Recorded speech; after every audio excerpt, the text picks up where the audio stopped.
Hello and welcome back to Assorted Beefs, where I talk about anything I want to that doesn't fit into niche tea for any particular reason. This is not niche at all and is hitting mainstream news, and you're probably going to hear about it if you haven't already, but I find it really, really interesting, so I still want to talk about it. Talking about what's going on with Miss USA. Here's your Jorts Tax. Happy Friday, everyone. While this plays, I do want to talk about the fact that I am partnering with Operation Olive Branch. I know you may be seeing a ton of these. This is an amazing collective effort that a lot of creators are involved in right now. The family I'm supporting is a family of 20 people across 3 generations, including 10 children. There is a link in my bio if you are able to help. No amount is too small, but I completely understand that there are so many who are not in a position to be able to give right now. If you would consider boosting it, that would be hugely appreciated too. So as you may have heard, this week the current reigning Miss USA stepped down from her position. This is already weird for a bunch of reasons, because you don't just become Miss USA. To even get to a point where you were able to compete to be Miss USA takes years and years and thousands of dollars. For people who are in pageants, this is a lifetime level achievement. And as you know, this is an annual pageant. So you're only the active crowned Miss USA for 1 year, and then you crown the next one at the next annual pageant. So even if things aren't great,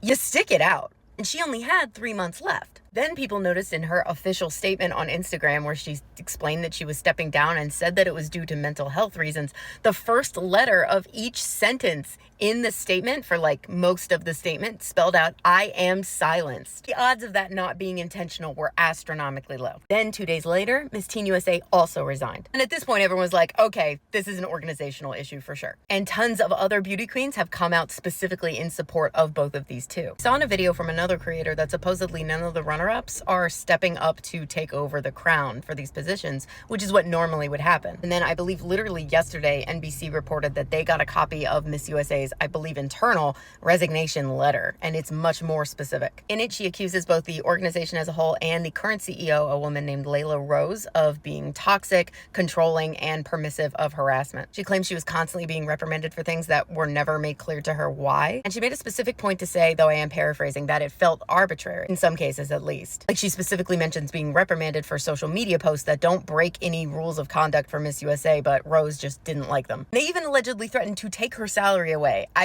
What?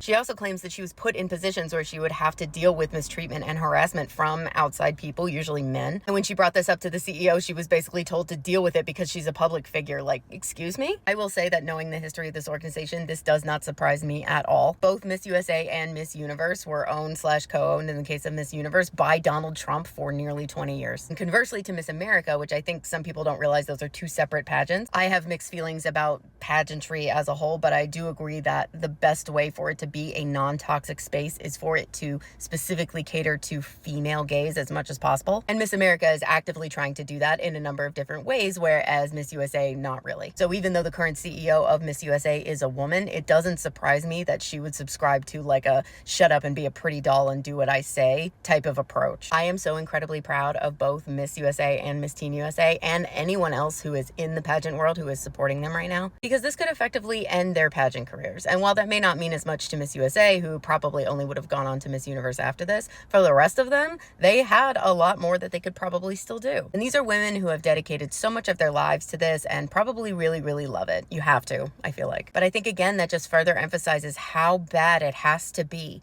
that they would do this in spite of all of that. I truly hope that this creates enough of a splash that it can drive real change. Personally, I would be fine if Miss USA just stopped existing, but I think the odds of that are probably pretty low. So in lieu of that, if we could make it so that it was actually safe and healthy, that would be lovely.